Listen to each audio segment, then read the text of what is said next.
നമുക്കറിയാം, ഇസ്ലാം കാര്യങ്ങൾ പഞ്ചസ്തംഭങ്ങളിൽ പ്രധാനപ്പെട്ട ഒന്നാണ് സക്കാത്ത്. നിസ്കാരത്തോളം പ്രാധാന്യം സക്കാത്തിനുമുണ്ട്. വിശുദ്ധ ഖുർആൻ നിരവധി സ്ഥലങ്ങളിൽ സക്കാത്തും നിസ്കാരം ഇങ്ങനെ പരസ്പരം കൂട്ടിയിണക്കിക്കൊണ്ട് പരസ്പരം കൊളുത്തി ബന്ധപ്പെടുത്തിയിട്ടാണ് പറഞ്ഞിട്ടുള്ളത്. അഖീമുസ്സലാത്ത വാത്തു സക്കാ, മുസ്ലിങ്ങൾ നിസ്കരിക്കണം, സക്കാത്ത് നൽകണം. യുഖീമൂന സലാത്ത യൂത്തൂന സക്കാത്ത, മുസ്ലിങ്ങളാകുമ്പോൾ നിസ്കരിക്കും, സക്കാത്ത് നൽകും. ഇങ്ങനെ നിസ്കാരവും സക്കാത്തും കൂട്ടിക്കെട്ടിയിട്ടാണ് പറഞ്ഞത്. അബ്ദുല്ലാഹിബ്നു മസ്ഊദ് റളിയല്ലാഹു അൻഹു പറയുന്നുണ്ട്, ഉമിർനാ ബിഇഖാമിസ് സ്വലാത്തി വഇതാഇസ് സകാത്തി ഫമൻ സ്വല്ലാ വലം യുസക്കി ഫലാ സ്വലാത്ത ലഹു. നിസ്കാരവും സക്കാത്തും അല്ലാഹു നമ്മോട് കൽപ്പിച്ചിരിക്കുന്നു. രണ്ടും നിർബന്ധമുള്ളവർ നിസ്കരിക്കുന്നു, സക്കാത്ത് നൽകുന്നില്ല, ഫലത്തിൽ ഫലാ സ്വലാത്ത ലഹു, ആ നിസ്കാരവും അപൂർണമാണ്. മറ്റൊരു റിപ്പോർട്ടിൽ ഇത്തിരിയും കൂടി കടുപ്പിച്ചുകൊണ്ടാണ്, മൻ സ്വല്ലാ വലം യുദക്കി ഫലൈസ ബിമുസ്ലിമിൻ യൻഫഉഹു അമലുഹു. നിസ്കാരവും സക്കാത്തും അല്ലാഹു കൽപ്പിച്ചതാണ്. നിസ്കരിക്കുന്നുണ്ട്, സക്കാത്ത് നൽകുന്നില്ല എങ്കിൽ അവൻ്റെ അമലുകൾ അവന് ഉപകരിക്കില്ല, നിസ്കാരം തന്നെ ഉപകരിക്കില്ല. എന്ന് വെച്ചാൽ അത് പരസ്പരം ബന്ധപ്പെട്ട് കിടക്കുന്നു. ഒന്നിൻ്റെ അഭാവം മറ്റതിനെ അപൂർണമാക്കി കളയും. രണ്ടും നിർബന്ധമുള്ളവരുടെ കാര്യത്തിലാണത്. നമുക്കറിയാം, ചിലർക്ക് നിസ്കാരം നിർബന്ധം ഉണ്ടാകും, സക്കാത്ത് നിർബന്ധമില്ലാത്ത സാഹചര്യം ഉണ്ടാവാം. ചിലരുടെ സമ്പത്തിൽ സക്കാത്ത് നിർബന്ധമായിട്ടുണ്ടാവും, അവർക്ക് നിസ്കാരം നിർബന്ധമല്ലാതെ അങ്ങനെയും വരാം. ഏതായാലും രണ്ടും നിർബന്ധമുള്ളവർ അത് രണ്ടും പരിഗണിച്ചേ പറ്റൂ. ഇടയിലൊരു കാര്യം പറയേണ്ടതുണ്ട്. നമ്മൾ പൊതുവെ പറയുമ്പോൾ സക്കാത്ത് സമ്പന്നരുടെ ബാധ്യത, ധനികരുടെ ബാധ്യത, പാവപ്പെട്ടവരുടെ അവകാശം എന്നൊക്കെയാണ് പറയാറ്. അതൊക്കെ ഒരു പൊതുപ്രയോഗം എന്ന നിലക്ക് ശരിയുമാണ്. അതേസമയം വിശുദ്ധ ഇസ്ലാമിൽ സക്കാത്ത് എന്നത് സമ്പന്നരുടെ ബാധ്യതയല്ല. ഇസ്ലാമിൽ സംഗതി രണ്ടുണ്ട്, ഹക്കുൽ മാലും ഹക്കുൽ വനിയും. ധനത്തിൻ്റെ ബാധ്യതയും ധനികരുടെ ബാധ്യതയും അത് രണ്ടും രണ്ടാണ്. സക്കാത്ത് എന്ന് പറയുന്നത് നിശ്ചിത ധനത്തിൻ്റെ പേരിൽ വരുന്ന ബാധ്യതയാണ്.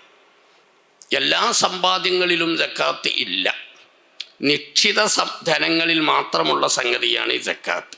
നിശ്ചിത ധനം നിശ്ചിത അളവിൽ വ്യവസ്ഥകൾ പൂർണ്ണമായ രൂപത്തിൽ ഒരാളുടെ ഉടമാധികാരത്തിലുണ്ടായാൽ അതിൽ നിർബന്ധമാകുന്ന സംഗതിയാണ് സക്കാത്ത്. ഇപ്പം സക്കാത്ത് നിശ്ചിത ധനത്തിൻ്റെ ബാധ്യതയാണ്. ആ ധനമുള്ളവർ അതിൻ്റെ ഷർത്തുകൾ നിബന്ധനകൾ പൂർണ്ണമായിട്ടുണ്ടെങ്കിൽ അവർ സക്കാത്ത് കൊടുക്കണം, അവർ ധനികരാണെങ്കിലും ദരിദ്രരാണെങ്കിലും. അതേസമയം ഒരാൾ ധനികനാകുമ്പോൾ ധനികൻ എന്ന നിലക്ക്, സമ്പന്നൻ എന്ന നിലക്ക് അദ്ദേഹത്തിന് ധാരാളം സാമ്പത്തിക ബാധ്യതകൾ ഇസ്ലാമിൽ അല്ലാഹു നിർബന്ധമാക്കിയിട്ടുണ്ട്. അതാണ് ഹുഖൂഖുൽ അഗ്നിയാ, സമ്പന്നരുടെ ബാധ്യതകൾ എന്ന പേരിൽ അറിയപ്പെടുന്നത്. ചെറിയൊരു ഉദാഹരണത്തിലൂടെ അതൊന്നും കൂടി വ്യക്തമാക്കാം. ഇപ്പോൾ ഒരാൾ ഒരു കച്ചവടക്കാരനെ ഉദാഹരണമായി എടുക്കാം. കച്ചവട സക്കാത്തുമായി ബന്ധപ്പെട്ട് ചില കാര്യങ്ങൾ ഇൻഷാ അല്ലാഹ് ഞാൻ പറയാം. കച്ചവടം തുടങ്ങി ഒരു വർഷം പൂർത്തിയായ സമയത്ത് സ്റ്റോക്ക് എടുപ്പ് നടത്തിയപ്പോൾ ആ കച്ചവടത്തിൻ്റെ ആസ്തി 595 ഗ്രാം വെള്ളി, ഞാനത് പിന്നീട് വിശദീകരിക്കുന്നുണ്ട്, അതിൻ്റെ വിലക്കുണ്ട് എങ്കിൽ ആ കച്ചവടത്തിൽ സക്കാത്ത് നിർബന്ധമായിട്ടുണ്ട്. അതിൻ്റെ ഒരുപാട് ഇരട്ടികൾ ആ വ്യക്തിക്ക് കടബാധ്യതയുണ്ടെങ്കിൽ പോലും ആ കച്ചവടത്തിൽ സക്കാത്ത് നിർബന്ധമായിട്ടുണ്ട്. ആ കടബാധ്യതകൾ ലക്ഷങ്ങളുടെ അല്ലെങ്കിൽ കോടികളുടെ സങ്കല്പിക്കുക, ആ കടങ്ങൾ വീട്ടാൻ അവന് മറ്റൊരു മാർഗവുമില്ല. ഈ കച്ചവടം മൊത്തം വിറ്റൊഴിവാക്കിയാലും ആ കടബാധ്യത തീർക്കാൻ സാധിക്കില്ല. അവൻ്റെ മറ്റ് സമ്പത്ത് മൊത്തം വിറ്റാലും കടബാധ്യത വീട്ടാൻ സാധിക്കൂല. ആള് വളരെ പ്രയാസത്തിലാണ്. എന്നാൽ പോലും ഈ കച്ചവടത്തിൻ്റെ പേരിൽ സക്കാത്ത് നിർബന്ധമായിട്ടുണ്ട്. കാരണം കച്ചവട സക്കാത്ത് എന്ന് പറഞ്ഞാൽ വ്യക്തി സമ്പന്നനാണോ ധനികനാണോ ദരിദ്രനാണോ, അദ്ദേഹത്തിന് കടങ്ങളുണ്ടോ ഇല്ല എന്നതൊന്നും അവിടെ പരിഗണനാർഹമല്ല. കച്ചവടം തുടങ്ങി ഒരു വർഷം പൂർത്തിയായി, അപ്പോഴത്തെ സ്ഥിതി അനുസരിച്ച് അത് 200 ദിർഹം വെള്ളി സമം 595 ഗ്രാം വെള്ളിയുടെ വിലക്കോ അതിൽ കൂടുതലോ ഉള്ള വിൽപ്പന ചരക്കുകളുണ്ട്. അത്രയും വിൽപ്പന ചരക്കിൻ്റെ ഉടമസ്ഥനായി എന്നതിൻ്റെ പേരിൽ ആ കച്ചവടത്തിൻ്റെ പേരിൽ വരുന്ന ബാധ്യതയാണ് കച്ചവട സക്കാത്ത്. അത് സമ്പന്നരുടെ ബാധ്യത അല്ല, അത് കച്ചവടക്കാരുടെ ബാധ്യത. കച്ചവടക്കാരനാണോ, കച്ചവടമുണ്ടോ, അതിന് വർഷം പൂർത്തിയായോ, ഈ പറഞ്ഞ നിശ്ചിത സംഖ്യയിലുള്ള വിൽപ്പന ചരക്കുകളുണ്ടോ എന്നാൽ സക്കാത്ത് നിർബന്ധമാണ്. അവൻ കടണ്ടോ അല്ലേ, ധനികനാണോ ദരിദ്രനാണോ എന്നുള്ളത് വിഷയമല്ല. അതുപോലെ ഇപ്പോൾ സ്വർണത്തിന് സക്കാത്തുണ്ട്, ആഭരണത്തിന് സക്കാത്തില്ല. സ്ത്രീകൾക്ക് ധരിക്കാൻ ഉള്ള ആഭരണത്തിന് സക്കാത്തില്ല. ചെറിയ തോതിൽ ഞാൻ വിശദീകരിക്കാം. ആഭരണമല്ലാത്ത രൂപത്തിൽ 85 ഗ്രാം സ്വർണം അല്ലെങ്കിൽ അതിൽ കൂടുതൽ ഒരാൾ കോയിനായിട്ടോ ബിസ്ക്കറ്റായിട്ടോ ഏതെങ്കിലും രൂപത്തിൽ സൂക്ഷിച്ചു വെക്കുന്നു, അതിനൊരു വർഷം പൂർത്തിയായി. ആഭരണമല്ലാതെ 85 ഗ്രാമോ അതിൽ കൂടുതലോ സ്വർണം അവൻ്റെ ഉടമാവകാശത്തിൽ വന്നിട്ട് ഒരു വർഷം പൂർത്തിയായാൽ അതിൻ്റെ 2.5% സക്കാത്ത് നൽകണം. അവന് മറ്റ് യാതൊരു സാമ്പത്തിക ശേഷിയും ഇല്ലെങ്കിലും, അവന് സ്വന്തം വീടില്ല, ഒരുപക്ഷെ ഭക്ഷണത്തിന് മറ്റു മാർഗങ്ങളില്ല, വലിയ സംഖ്യ കടമുണ്ട്, ആള് പരമദരിദ്രനാണ്, എന്നാൽ പോലും 85 ഗ്രാം സ്വർണം അവൻ്റെ ഉടമയിലുണ്ട്, അതൊരു വർഷം പൂർത്തിയായിട്ടുണ്ട്, അതിന് 2.5% സക്കാത്ത് നൽകൽ നിർബന്ധം.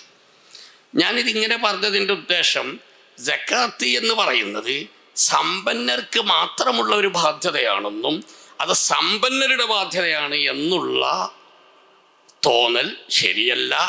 ഇസ്ലാമിക നിയമത്തിൽ സക്കാത്ത് എന്നത് നിശ്ചിത സമ്പത്തിൻ്റെ പേരിൽ വരുന്ന ബാധ്യതയാണ്. കർമ്മശാസ്ത്രത്തിൽ അതിന് ഹക്കുൽ അംവാൽ അല്ലെങ്കിൽ ഹക്കുൽ മാലി, നിശ്ചിത സമ്പത്തിൻ്റെ പേരിൽ വരുന്ന ബാധ്യത എന്നാണ്. അതേസമയം സമ്പന്നര് ദരിദ്രര് ധനികൻ എന്നൊക്കെ പറയുന്നത് പല അർത്ഥങ്ങളിൽ അഡ്രസ്സ് ചെയ്യപ്പെടാറുണ്ട്. ഞാൻ പറയാനിരിക്കുന്ന മസലയിൽ സമ്പന്നൻ എന്ന് പറഞ്ഞാൽ ഒരു വർഷത്തേക്ക്, 12 മാസമാണല്ലോ ഒരു വർഷം, ഒരു വർഷത്തേക്ക് തനിക്കും തൻ്റെ ആശ്രിതർക്കും തനിക്കും താൻ ചെലവ് നൽകാൻ നിർബന്ധമുള്ളവർക്കുമുള്ള ആവശ്യങ്ങൾക്ക് അപ്പുറം സമ്പത്തുള്ളവൻ അവൻ വലിയാണ്, ധനികനാണ്, സമ്പന്നനാണ്. അവന് സമ്പന്നൻ എന്ന നിലക്കുന്ന വരുന്ന ബാധ്യതകൾ ധാരാളമുണ്ട്. അതിൽപ്പെട്ട ഒന്നാണ് ദഫ്ഉൽ. എന്തോന്നാ ദഫ്ഉൽ എന്ന് പറഞ്ഞാൽ വീട്, ഭക്ഷണം, വസ്ത്രം, പാർപ്പിടം തുടങ്ങിയ ജീവിതത്തിൻ്റെ അടിസ്ഥാന ആവശ്യങ്ങൾക്ക് പണമില്ലാതെ പ്രയാസപ്പെടുന്നവർ, ഭക്ഷണം, വസ്ത്രം, പാർപ്പിടം തുടങ്ങിയ അടിസ്ഥാന ആവശ്യങ്ങൾക്ക് കാശില്ലാതെ പണമില്ലാതെ ബുദ്ധിമുട്ടാകുന്നവർ, പ്രയാസപ്പെടുന്നവർ നാട്ടിലുണ്ടെങ്കിൽ അവരുടെ ഇത്തരം ജീവിതത്തിൻ്റെ അടിസ്ഥാന ആവശ്യങ്ങൾ നിർവഹിച്ചു കൊടുക്കൽ, അതിനാവശ്യമായ പണം അവർക്ക് നൽകൽ, അവരുടെ ഈ ആവശ്യങ്ങൾ പൂർത്തീകരിച്ചു കൊടുക്കൽ അതാത് നാട്ടിലുള്ള സമ്പന്നർക്ക് ബാധ്യതയാണ്. ഉദാഹരണത്തിന് നമ്മളെടുക്കുക, ഒരു നാട്ടിൽ 10 സമ്പന്നരുണ്ട്. ഇവിടെ സമ്പന്നരെന്ന് പറയുമ്പോൾ പറഞ്ഞു ഒരു വർഷം തനിക്കും താൻ ചെലവ് കൊടുക്കൽ നിർബന്ധമുള്ളവർക്കുമുള്ള ചെലവുകൾ, ആ ചെലവിലേറെ സമ്പത്ത് ഉണ്ട്, ധനമുണ്ട്, അതാണ് ഇവിടെ വലിയ ധനികൻ, സമ്പന്നൻ എന്ന് പറയുന്നത്. അങ്ങനെ ഒരു നാട്ടിൽ 10 സമ്പന്നരുണ്ടെങ്കിൽ ആ നാട്ടിൽ നേരത്തെ പറഞ്ഞതുപോലെ ഭക്ഷണം, വസ്ത്രം, പാർപ്പിടം, രോഗചികിത്സ ഉൾപ്പെടെയുള്ള ജീവിതത്തിലെ അടിസ്ഥാന ആവശ്യങ്ങൾക്ക് കാശില്ലാത്തവരുണ്ടെങ്കിൽ, പണമില്ലാത്തവരുണ്ടെങ്കിൽ അത്തരം ആളുകൾക്ക് വീട് വെച്ച് കൊടുക്കൽ, അത്തരം ആളുകൾക്ക് ഭക്ഷണത്തിനും വസ്ത്രത്തിനും ആവശ്യമായ കാശ് നൽകൽ ആ നാട്ടിലെ ഈ 10 സമ്പന്നർക്കും കൂടി ഫർളി കിഫയാണ്, സാമൂഹ്യ ബാധ്യതയാണ്. ആരും അത്തരം പാവപ്പെട്ടവരുടെ ആവശ്യം സാധിപ്പിച്ചു കൊടുത്തില്ലെങ്കിൽ അവർ 10 പേരും കുറ്റക്കാരാണ്. ആരെങ്കിലും ഒരാൾ മുൻകൈയെടുത്തത് സാധിപ്പിച്ചു കൊടുത്താൽ ആ 10 സമ്പന്നരും കുറ്റത്തിൽ നിന്ന് രക്ഷപ്പെടുകയും ചെയ്യും. ഫർളി കിഫയാണ്. അതേസമയം ഉദാഹരണം പറയുകയാണ്, ആ നാട്ടിൽ 10 സമ്പന്നരായ ആളുകളുണ്ട്. സമ്പന്നരെന്നതുകൊണ്ട് ഉദ്ദേശിച്ചത് ഞാൻ നേരത്തെ അഡ്രസ്സ് ചെയ്തു, ഒരു വർഷത്തേക്ക് ആവശ്യമുള്ള ചെലവിലേറെ സമ്പത്തുള്ളവർ. അവരിൽപ്പെട്ട ഒരാളോട് ആ നാട്ടിൽ നേരത്തെ പറഞ്ഞ ജീവിതത്തിൻ്റെ അടിസ്ഥാന ആവശ്യമില്ലാത്ത ഒരാൾ ഈ 10 ധനികരിൽപ്പെട്ട ഒരാളെ സമീപിച്ചിട്ട് എനിക്ക് വീടില്ല, എനിക്കൊരു വീട് വെക്കാൻ സഹായിക്കണം, അല്ലെങ്കിൽ എനിക്ക് ഭക്ഷണത്തിന് വകുപ്പില്ല, നിങ്ങൾ സഹായിക്കണം എന്ന് ആവശ്യപ്പെട്ടാൽ മറ്റു 9 പേരും കൂടി അവിടെ സമ്പന്നരുണ്ടല്ലോ എന്നതിൻ്റെ പേരിൽ അദ്ദേഹത്തിന് ഒഴിഞ്ഞു മാറാൻ പാടില്ല. 10 സമ്പന്നരും കൂടി ഫർള് കിഫയായിരുന്നെങ്കിലും ഒരാളോട് ചോദിക്കപ്പെട്ടാൽ അദ്ദേഹത്തിന് അത് ഫർള് ഐനായി മാറും. അദ്ദേഹം അതിന് നിർവഹിച്ചു കൊടുത്തേ പറ്റൂ. അദ്ദേഹത്തിൻ്റെ പണം കൊണ്ട് മാത്രം നിർവഹിക്കാം, അല്ലെങ്കിൽ മറ്റു 9 സമ്പന്നരും കൂടി കൂട്ടിപ്പിടിച്ചുകൊണ്ട് സഹകരണ രൂപത്തിൽ നിർവഹിച്ചു കൊടുക്കാം. ഇപ്പോൾ ഞാൻ പറഞ്ഞത് സമ്പന്നരുടെ ബാധ്യതയാണ്. ഇത് സക്കാത്ത് അല്ല. ഒരുപക്ഷെ സക്കാത്ത് നിർബന്ധമാവാത്ത ധനികരും അപൂർവമായി ഉണ്ടാവാൻ സാധ്യതയുണ്ട്. കാരണം ഞാൻ നേരത്തെ പറഞ്ഞു എല്ലാ സമ്പത്തിനും സക്കാത്ത് നിർബന്ധമില്ല. സക്കാത്ത് നിശ്ചിത സമ്പത്തിൻ്റെ പേരിൽ വരുന്ന സംഗതിയാണ്. പിന്നെ ഫിത്ർ സക്കാത്ത് പോലെയുള്ളതുമാണ്. അപ്പോൾ ഒരുപക്ഷെ സക്കാത്ത് നിർബന്ധമില്ലാത്ത സ്വർണത്തിൻ്റെ സക്കാത്ത്, പണത്തിൻ്റെ സക്കാത്ത്, കച്ചവട സക്കാത്ത് ഒന്നും നിർബന്ധമില്ലാത്ത പണക്കാരും ഉണ്ടാവാൻ സാധ്യതയുണ്ട്. പക്ഷെ സക്കാത്ത് നിർബന്ധമല്ല എന്ന് കരുതിയിട്ട് ബാധ്യതയൊന്നുമില്ല എന്ന് തോന്നിപ്പോകരുത്. സക്കാത്ത് നിർബന്ധമില്ലാത്ത ധനികർക്കും ഇനി സക്കാത്ത് നിർബന്ധമുള്ളവർ ആ സക്കാത്ത് പൂർണ്ണമായി കൊടുത്തു വീട്ടിയിട്ടുണ്ടെങ്കിൽ പോലും നാട്ടിൽ നേരത്തെ പറഞ്ഞ ഭക്ഷണം, വസ്ത്രം, പാർപ്പിടം പോലെ ജീവിതത്തിൻ്റെ അടിസ്ഥാന ആവശ്യങ്ങൾക്ക് പണമില്ലാതെ വിഷമിക്കുന്നവരുണ്ടെങ്കിൽ അവർക്ക് അത്തരം ആവശ്യങ്ങൾ പൂർത്തീകരിച്ചു കൊടുക്കുക എന്നുള്ളത് ധനികരുടെ ബാധ്യതയാണ്. അത് ധനികരുടെ ബാധ്യതയാണ്. സക്കാത്ത് ധനികരുടെ ബാധ്യതയല്ല. അത് നിശ്ചിത ധനമുടമയിലുള്ള വ്യക്തികൾക്ക് നിർബന്ധമാകും. അവർ ഫക്കീറാണെങ്കിലും നിർബന്ധമാകും, ധനികനാണെങ്കിലും നിർബന്ധമാക്കും. അപ്പം ഈ കാര്യങ്ങൾ മുസ്ലിങ്ങൾ എല്ലാവരും പൊതുവെ മനസ്സിലാക്കേണ്ടതുണ്ട്. സക്കാത്ത് സമ്പത്തിൻ്റെ ബാധ്യതയാണ്. സമ്പന്നരുടെ ബാധ്യത അതിൽ അപ്പുറം ഉണ്ട്. പരത്തി പറയുന്നില്ല എന്ന് ആദ്യമേ പറഞ്ഞല്ലോ. സമ്പത്ത്, ധനം അത് ഇസ്ലാമിൽ ഒരു ആക്ഷേപാർഹ സംഗതിയല്ല. അത് നല്ലതിനും ചീത്തക്കുമൊക്കെ ഉപയോഗപ്പെടുത്താം. അതേസമയം അള്ളാഹു ഹലാലാക്കിയ അനുവദിച്ച മാർഗത്തിലൂടെ പണമുണ്ടാക്കി, ധനമുണ്ടാക്കി, സമ്പന്നനായി, അള്ളാഹു നിശ്ചയിച്ചതനുസരിച്ച്, അള്ളാഹു അനുവദിച്ചതനുസരിച്ച് ആ പണം ഉപയോഗപ്പെടുത്തുന്നു. പണത്തിൻ്റെ അല്ലെങ്കിൽ സമ്പന്നൻ എന്ന നിലക്ക് തൻ്റെ സാമ്പത്തിക ബാധ്യതകളും കൃത്യമായി നിർവഹിക്കുന്നു. അങ്ങനെയുള്ള പണക്കാർ ഭാഗ്യമുള്ളവരാണ്. അവർ ഭാഗ്യമുള്ളവരാണ്. ഇമാം അഹ്മദ് ബിൻ ഹംബൽ മുസ്നദിൽ ഉദ്ധരിച്ച ഹദീസിൽ കാണാം. ദീർഘമായ ഒരു ഹദീസിൻ്റെ മർമ്മമായ ഭാഗം മാത്രം ഞാൻ പറയാം. നിഅ്മൽ മാലു സ്വാലിഹു ലിൽ മർഇ സ്വാലിഹി. നല്ല മനുഷ്യർക്ക് നല്ല ധനം ഭാഗ്യമാണെന്ന് മുഹമ്മദ് റസൂലുള്ളാഹി സ്വല്ലല്ലാഹു അലൈഹി വസല്ലം. നല്ല ധനമാകണം. അള്ളാഹു അനുവദിച്ച രൂപത്തിലൂടെയുള്ള ധനമാവണം. അത് നല്ലവരുടെ കയ്യിലാവണം. ധനം വരുമ്പോൾ ഇവിടെ ദുനിയാവിലെ എല്ലാം ഒരു പരീക്ഷണമാണ്.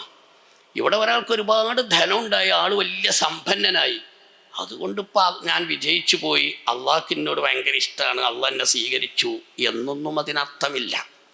മറിച്ച് ഒരാൾക്ക് അള്ളാഹു ദുനിയാവിൽ പണം നൽകിയിട്ടുണ്ടെങ്കിൽ, സമ്പത്ത് നൽകിയിട്ടുണ്ടെങ്കിൽ അള്ളാഹു അവനെ പരീക്ഷിക്കുകയാണ്. അവനൊരു പരീക്ഷയിലാണുള്ളത്. സമ്പത്ത് ലഭിച്ചപ്പോൾ, ധനം ലഭിച്ചപ്പോൾ ഇതെൻ്റെ സർട്ടാവായ അള്ളാഹു നൽകിയ ധനമാണ്. അള്ളാഹു അതിനെക്കുറിച്ച് ഹിസാബ് ചെയ്യും. ആഖിറത്തിൽ അതിനെക്കുറിച്ച് ഞാൻ വിചാരണ ചെയ്യപ്പെടും. അള്ളാഹു നൽകിയ ധനം, അള്ളാഹു നിർബന്ധമാക്കിയ ബാധ്യതകൾ നിർവഹിച്ചുകൊണ്ട് അള്ളാഹു അനുവദിച്ചതനുസരിച്ചേ ഉപയോഗപ്പെടുത്താവൂ. ആ രീതിയിൽ സമ്പത്ത് ഉപയോഗപ്പെടുത്താൻ തയ്യാറുണ്ടോ? അതല്ല, പണം വന്നപ്പോൾ പണം തന്ന അള്ളാഹുവിനെ മറന്ന് അള്ളാഹുവിനേക്കാൾ വലുതാണ് പണം എന്ന നിലക്ക്, എൻ്റെ പണം എന്ന നിലക്ക് അള്ളാഹുവിൻ്റെ അള്ളാഹു നിശ്ചയിച്ച നിർബന്ധ ബാധ്യതകൾ നിർവഹിക്കാതെ ഹലാലും ഹറാമും എന്ന വേർതിരിവില്ലാതെ പണം ഉപയോഗിച്ച് ജീവിക്കുകയാണോ എന്ന ചോദ്യം നേരിടുകയാണ് ലോകത്തെ എല്ലാ പണക്കാരും. ആ അർത്ഥത്തിലാണ് പണക്കാർ പരീക്ഷിക്കപ്പെടുന്നത്. ദാരിദ്ര്യവും പരീക്ഷണത്തിൻ്റെ മറ്റൊരു മുഖ. പാവപ്പെട്ടവർക്ക് തോന്നണ്ട അള്ളാഹു നമ്മളോട് എന്തോ ഇഷ്ടമല്ലാത്തത് കൊണ്ടാണ് എനിക്ക് ദാരിദ്ര്യം വന്നത് അല്ലെങ്കിൽ പ്രയാസം വന്നത് എന്ന്. അവിടെയും പരീക്ഷണമാണ്. ദാരിദ്ര്യം വന്നപ്പോൾ, സാമ്പത്തിക പ്രയാസങ്ങൾ വന്നപ്പോൾ ഇതെൻ്റെ റബ്ബിൻ്റെ പരീക്ഷണമാണ്. എത്ര പ്രയാസം വന്നാലും ഞാൻ അള്ളാഹുവിനെ മറന്ന് അവൻ്റെ നിയമങ്ങൾ ലംഘിച്ച് ഹറാമായ രൂപത്തിൽ പണം ഉണ്ടാക്കാൻ ശ്രമിക്കൂല എന്ന ബോധ്യത്തോടു കൂടി ജീവിക്കാൻ തയ്യാറുണ്ടോ?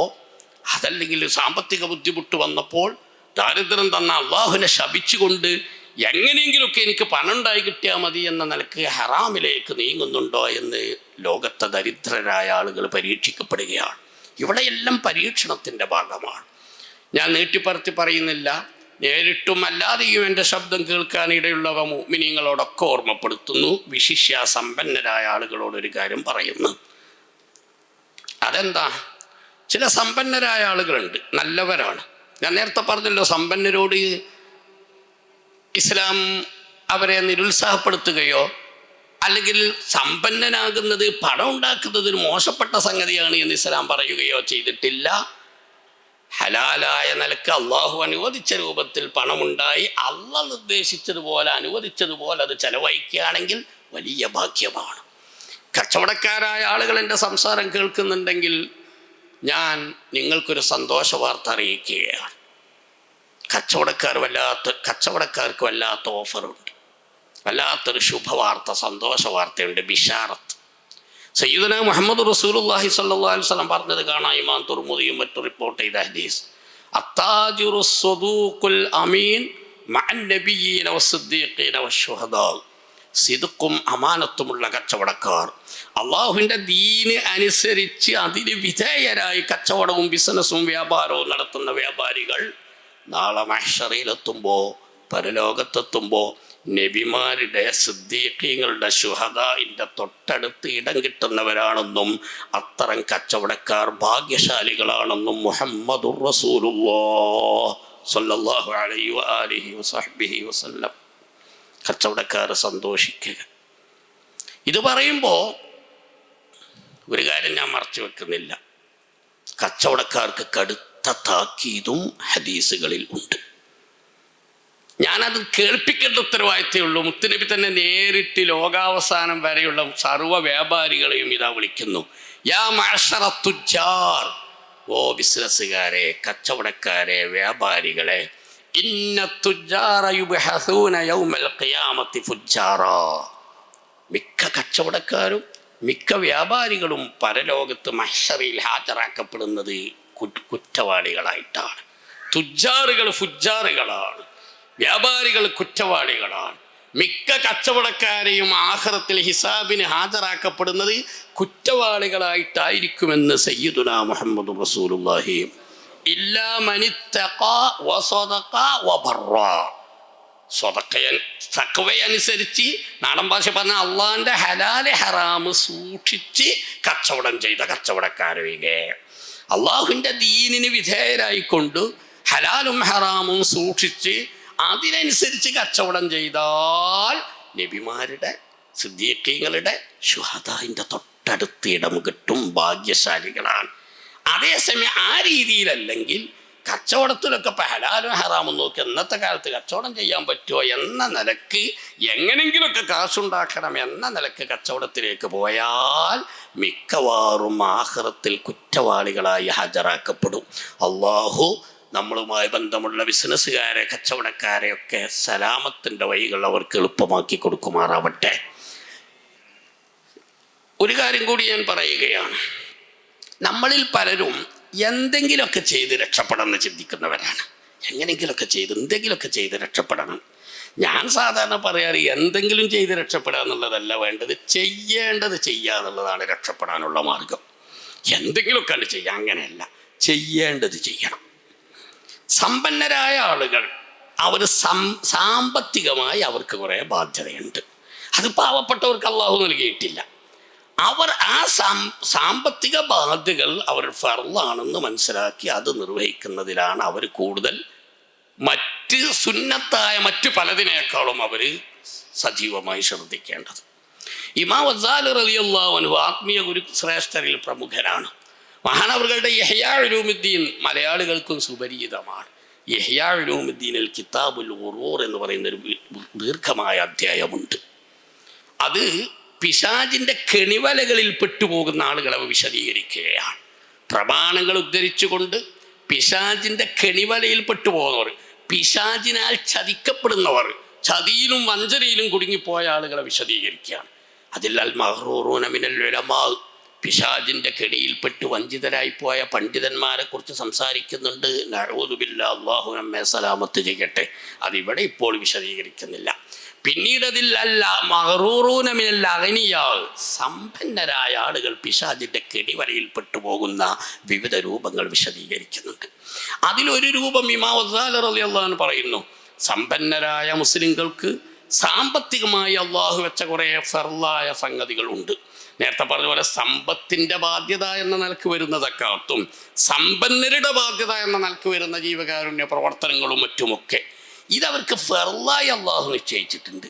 എന്നാൽ ചില സമ്പന്നര് സക്കാത്ത് കൊടുക്കാൻ ഇത്തിരി മടിയാണ്.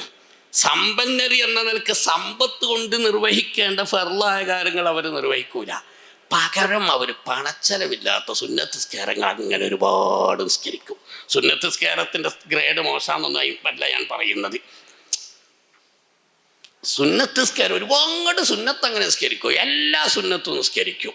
പക്ഷെ സക്കാത്ത് കൊടുക്കില്ല. കാരണം കീശിന്ന് പോണ സംഗതിയാണല്ലോ. സമ്പന്നരെന്ന നിലക്ക് അള്ളാഹു അവർക്ക് ഫർളാക്കിയ സാമ്പത്തിക ബാധ്യതകൾ അവർ നിർവഹിക്കുന്ന കാര്യത്തിൽ അവർ പിന്നിലാണ്. അതിന് താല്പര്യമില്ല. പകരം സുന്നത്ത് നിസ്കാരങ്ങൾ പരമാവധി കൂട്ടുകയാണ്. ഈ സുന്നത്ത് നിസ്കാരങ്ങളെ കൊണ്ട് അവർ രക്ഷപ്പെടുമെന്നാണ് അവരുടെ തോന്നൽ. ഇമാം ഗസാലി റളിയല്ലാഹു അൻഹു പ്രമാണങ്ങൾ ഉദ്ധരിച്ച് വിശദീകരിക്കുന്നു, സത്യത്തിൽ അവർ പിശാചിൻ്റെ കെണിയിൽപ്പെട്ടിരിക്കുന്നു. പിശാചി എല്ലാവരെയും കെണിയിൽപ്പെടുത്തത് ഒരേ രൂപത്തിലല്ല. ചിലരെ തെറ്റാന്നുള്ള കോലത്തിൽ തന്നെ പറഞ്ഞാലും പിശാചിന് ആളെ കിട്ടു. ചിലരെ അല്ലാഹ് യുസവ്വിറു ശർറ ബിസൂറത്തിൽ ഖൈർ, തിന്മയെ നന്മയുടെ കോലത്തിൽ അവതരിപ്പിച്ചിട്ടാണ് പിശാച് ഐക്യപ്പെടുത്തുക. അതിൽപ്പെട്ട ഒന്നാണ് സമ്പന്നരായ ആളുകൾ അവരുടെ സാമ്പത്തിക ബാധ്യതകൾ നിർവഹിക്കുന്ന കാര്യത്തിൽ പിന്നോട്ട് പോവുകയും സുന്നത്ത് നിസ്കാരത്തിൻ്റെ പോരിശകൾ ഇങ്ങനെ കേട്ട് അതുകൊണ്ട് അങ്ങ് രക്ഷപ്പെടുമെന്ന നിലക്ക് അതിൽ ശ്രദ്ധിക്കുകയും ചെയ്യുന്നത്. ഇമാം ഗസാലി റളിയല്ലാഹു അൻഹു തന്നെ ഫിർഖത്തുൽ ഉഖ്റ രണ്ടാമതൊരു ടീമിനെ വിശദീകരിക്കുന്നുണ്ട്.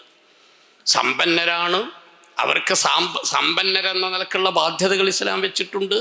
ജക്കാത്തിൻ്റെ നിർബന്ധ ബാധ്യതയുണ്ട്.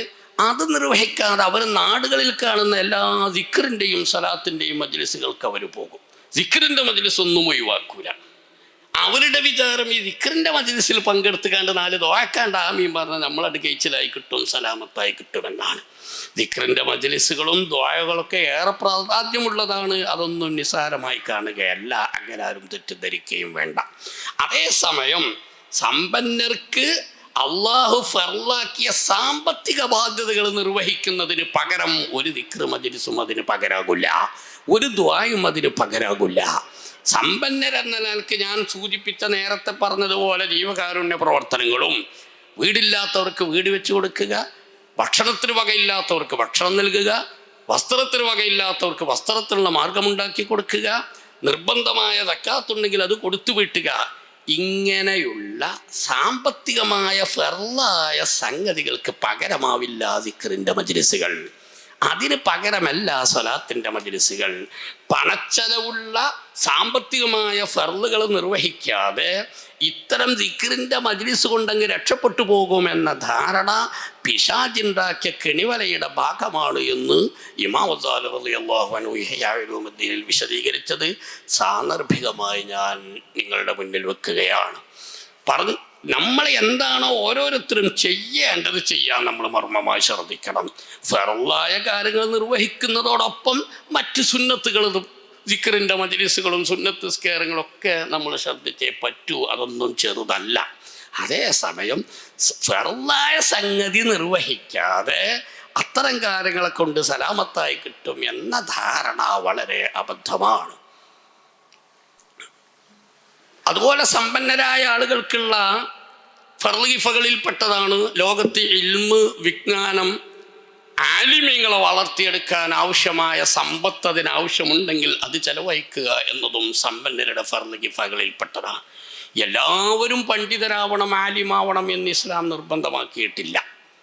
ഫർളൈന ഇൽമുകൾ എല്ലാവരും പഠിക്കേണ്ടതുണ്ട്. അതിലപ്പുറം വിശദമായ അർത്ഥത്തിൽ വിശാലമായ ഇസ്ലാമിനെ പഠിക്കൽ എല്ലാവർക്കും ഫർളൊന്നുമില്ല. പക്ഷെ വിശാലമായ അർത്ഥത്തിൽ ഇസ്ലാമിൽ പഠിച്ച നല്ല പണ്ഡിതന്മാർ എന്നുണ്ടാവണം.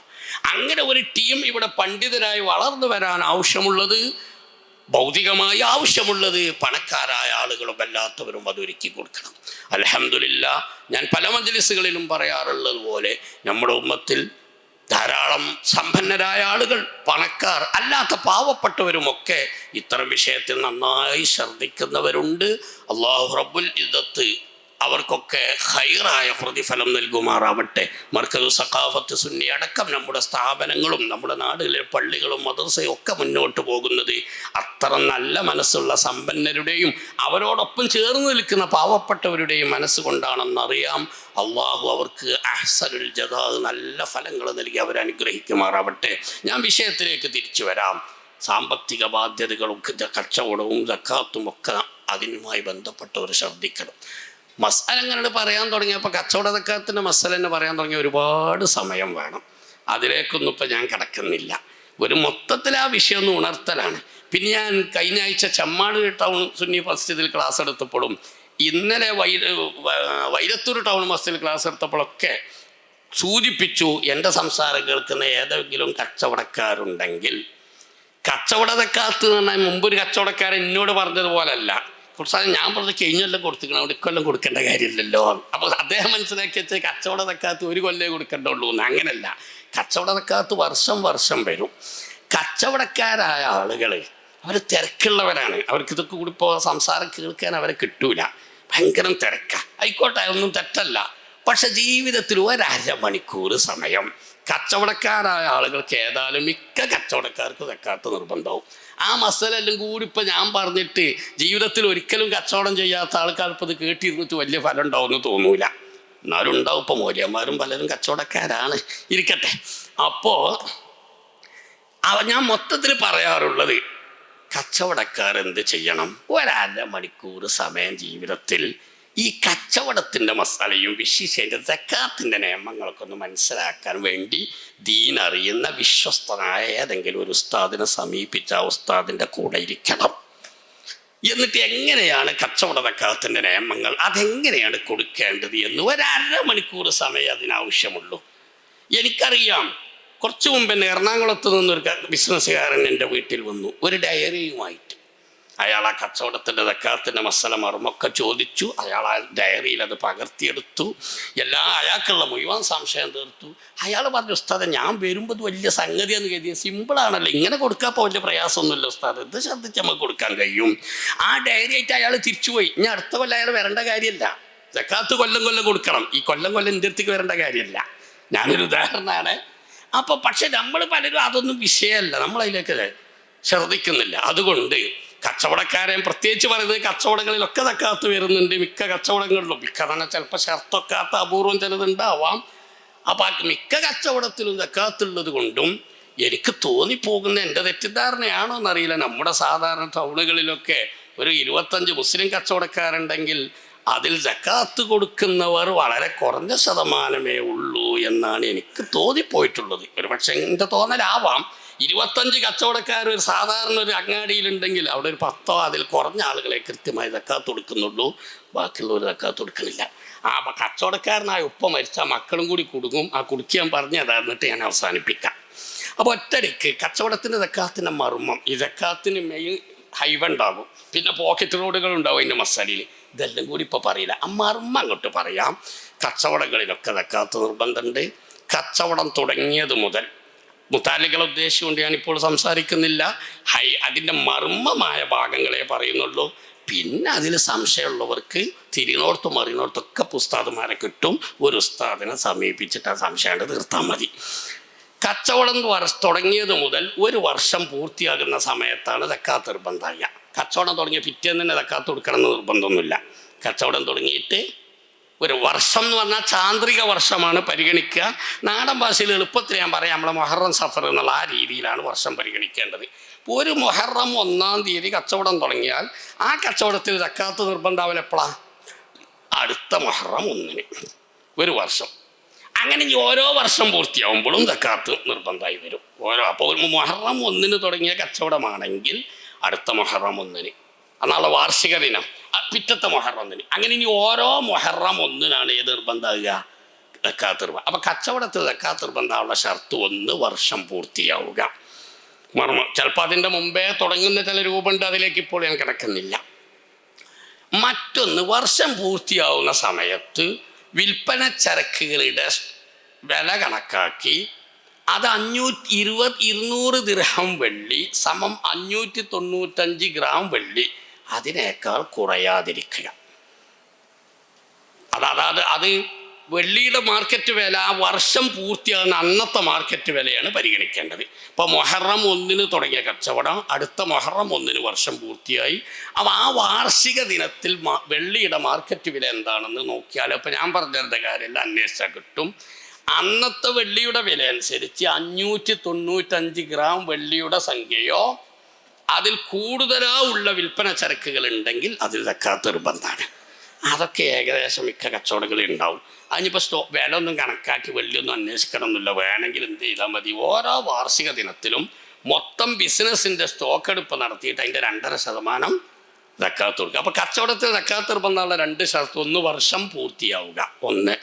2 വർഷം പൂർത്തിയാകുന്ന സമയം അന്നത്തെ വെള്ളിയുടെ മാർക്കറ്റ് വില അനുസരിച്ച് 595 ഗ്രാം വെള്ളിയുടെ വിലയിൽ കുറയാത്ത വിൽപ്പന ചരക്കുകൾ ഉണ്ടാകുക. വിറ്റ് കിട്ടിയ കാശ് ചിലവാക്കാതെ കൈവശമുള്ളതും അതിലേക്കാണ്ട് കൂട്ടിയാൽ മതി. വളരെ വിശദമായി പറയേണ്ട ചില പോയിന്റിലേക്ക് ഞാൻ കിടക്കുന്നില്ല. 2 ഷർത്തായി. ഇനി എത്ര സക്കാത്ത് കൊടുക്കേണ്ടത്? അതിൻ്റെ 2.5%. 2.5 അതിൻ്റെ മൊത്തം ടോട്ടൽ 50% കൊടുക്കാമെന്ന് പറച്ചോൻ പറഞ്ഞാക്കിയിട്ടില്ല. 25% ഇല്ല, 10% ഇല്ല, പിന്നെ 2.5%. 2.5%. അപ്പോൾ 1000 ഉറുപ്പ്യക്ക് എത്ര ഉണ്ടാകുക? എത്ര ഉണ്ടാകുക? 2% 25. 1,00,000 2,500. അത് ശരി, അത് കൊടുത്താൽ മതി. 1,00,000 2,500 ഉറുപ്പ്യ. കച്ചവടത്തിൻ്റെ സക്കാത്ത് അരിയും മുളകും മല്ലിയും അങ്ങനെയല്ല കൊടുക്കേണ്ടത്. കച്ചവടത്തിൻ്റെ സക്കാത്ത് പണമായിട്ടാണ് കൊടുക്കേണ്ടത്. അപ്പം കച്ചവടത്തിൻ്റെ മൊത്തം വില കണക്കിയിട്ട് 1,00,000 ആണെങ്കിൽ 2,500 സക്കാത്ത് നൽകണം. 2,00,000 ഉണ്ടെങ്കിൽ 5,000 സക്കാത്ത് നൽകണം. അതനുസരിച്ച് കോടികളും ലക്ഷങ്ങളൊക്കെ ആകുമ്പോൾ അതിനനുസരിച്ച് കണ്ടുവരും. ചരക്കുകൾ വിൽപ്പന വസ്തുക്കളല്ല സക്കാത്ത് നൽകേണ്ടത്. സാധാരണ കച്ചവടക്കാർ പലരും അന്വേഷിക്കുന്നതാണ് ഈ വില കണക്കാക്കാതാണ്. ഏത് വിലയാണ്, നമ്മൾ വാങ്ങിയ വിലയാണോ വിൽക്കുന്ന വിലയാണോ എന്ന് പൊതുവേ ചോദിക്കാറുണ്ട്. ഞാൻ പറയും ചിലപ്പോൾ രണ്ടുമല്ല. നമ്മൾ വാങ്ങിയ വില എന്ന് പറഞ്ഞാൽ ചിലപ്പോൾ ചില ബിസിനസ്സിലൊക്കെ വസ്തുക്കൾ വാങ്ങിയത് മാസങ്ങൾക്ക് മുമ്പ് വാങ്ങിയതാവാം, അല്ലെങ്കിൽ ആഴ്ചകൾക്ക് മുമ്പ് വാങ്ങിയതാവാം. ചിലത് മറ്റൊരു മാർക്കറ്റിലെ വില അനുസരിച്ച് വാങ്ങിയതാവും. കോയമ്പത്തൂരിൽ നിന്ന് അവിടുത്തെ വിലക്ക് എടുത്ത സാധനങ്ങളുണ്ടാവാം, ചെന്നൈയിൽ നിന്ന് അവിടുത്തെ വിലക്ക് എടുത്തതുണ്ടാവാം. കച്ചവടം നടക്കുന്നത് കുന്നമംഗലത്താണ്. അപ്പോൾ പിന്നെ ഏത് വില, നമ്മൾ വിൽക്കുന്ന വിലയാണോ? അങ്ങനെയും പറയണ്ട. പിന്നെയോ, വർഷം പൂർത്തിയാകുന്ന സമയത്ത് കച്ചവടം നടക്കുന്ന സ്ഥലത്ത്, കുന്നമംഗലാണെങ്കിൽ കുന്നമംഗലത്ത്, അവിടെ അന്ന് ആ വിൽപ്പന ചരക്കുകളുടെ ഹോൾസെയിൽ വിലയാണ് കണക്കാക്കേണ്ടത്. മൊത്ത വിൽപ്പന വില. നമ്മൾ വിൽക്കുന്ന വില എന്ന് പറഞ്ഞാൽ ചില്ലറയായി വിൽക്കുമ്പോൾ കച്ചവടയിൽ ചില്ലറ വിൽപ്പനക്കാർക്ക് അവരുടെ വിൽക്കുന്നൊരു വില ഉണ്ടാവും. ചിലപ്പോൾ ഒത്തിരി കൂടുമല്ലോ, അത് നോക്കണ്ട. വിൽപ്പനക്കാരൻ ചില്ലറ വിൽപ്പനക്കാരനാണെങ്കിലും മൊത്ത വിൽപ്പനക്കാരനാണെങ്കിലും വർഷം പൂർത്തിയാകുന്ന സമയം കച്ചവടം നടക്കുന്ന സ്ഥലത്ത് ആ വസ്തുക്കളുടെ മൊത്ത വില കണക്കാക്കിയിട്ട് നേരത്തെ പറഞ്ഞ 595 ഗ്രാം വെള്ളിയുടെ വിലയുണ്ടോ ഇല്ലേ. മൊത്ത വില എന്ന് പറഞ്ഞാൽ കച്ചവടം തന്നെ ബിസിനസ് വിറ്റ് ഒഴിവാക്കുക എന്നുള്ളതല്ല. അപ്പം പിന്നെ അവിടുത്തെ സാധ്യതകൾക്കും അഡ്രസ്സിനടക്കം പണം കണക്കാക്കും. അതല്ല ഞാൻ ഉദ്ദേശിച്ചത്. ഉദാഹരണം, ഒരു പാക്കറ്റ് സാധനം, ഒരു പാക്കറ്റിൽ 10 ഉണ്ട്. അത് ഒന്നിച്ച് വിൽക്കുമ്പോൾ 10 വിൽക്കാറ്. അത് ചില്ലറ വിൽക്കുകയാണെങ്കിൽ ചിലപ്പോൾ 15 വിൽക്കും. എന്നാൽ 15 കണക്കാക്കണ്ട, 10 കണക്കാക്കിയാൽ മതി. മറുപടി ഞാൻ പറഞ്ഞു. ഇനി എല്ലാവരും സംശയിക്കുന്ന ഒരു വിഷയം, പലരും ചോദിക്കാറുള്ളത്, ഉസ്താദെ കടാണ്. ഇന്നലെയും എനിക്കൊരാൾ വിളിച്ചു കോട്ടക്കൽ ഭാഗത്ത് നിന്ന്. അപ്പം അയാൾ മനസ്സിലാക്കിയ ബിസിനസ്സിൽ കടാണെങ്കിൽ സക്കാത്ത് കൊടുക്കണ്ടാണ്. ബിസിനസ്സിൽ കടമാണെങ്കിലും സക്കാത്ത് കൊടുക്കണം, ലാഭമാണെങ്കിലും സക്കാത്ത് കൊടുക്കണം, നഷ്ടമാണെങ്കിലും സക്കാത്ത് കൊടുക്കണം. ബിസിനസ് ലാഭമാണെങ്കിൽ സക്കാത്ത് കൊടുത്താൽ മതി, നഷ്ടമാണെങ്കിൽ സക്കാത്ത് കൊടുക്കണ്ട എന്നുള്ള ധാരണ ശരിയല്ല. നേരത്തെ പറഞ്ഞ 2 നിബന്ധന പൂർത്തിയായിട്ടുണ്ടെങ്കിൽ, വർഷം പൂർത്തിയായിട്ടുണ്ട്, 595 ഗ്രാം വെള്ളിയുടെ വിലയേക്കാൾ വിലയോ അതിൽ കൂടുതലോ ആസ്തിയുണ്ട്, ആ രൂപത്തിലാണെങ്കിൽ അതിൻ്റെ എത്രയോ ഇരട്ടികൾ കടമുണ്ടെങ്കിൽ പോലും അതിന് സക്കാത്ത് നൽകിയേ പറ്റൂ.